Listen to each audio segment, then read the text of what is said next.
Gaya apa sih, Kri? Lho, anak njaluk sepeda. Aku iki bapakmu. Penolak koncoku sih, Cak. Iya kanca-kanca. Wis nek ngono ya 200 ae gak apa-apa wis 200. Ojo cacak 200, 2000 lho gak tak kei. Lho, wong peno iku lak bentine lak gembul aku sih. Iku sepedae gaya apa sih? Lho gawe anak sekolah, Rek.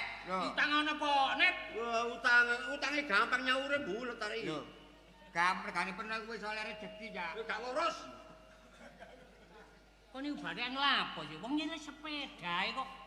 Tuku sepeda duwe gak duwe nyilih iblis iku. Mbok ngomong karo aku. Kok nyelokno gerange iblis lho. Sing ngomong iblis apa sih, Net? Lah iku mang awakmu. Kok niku lak senengane garbis sih. Lho iya, nek garbis. Wong senengane garbis. Gak, Gus. Encine wis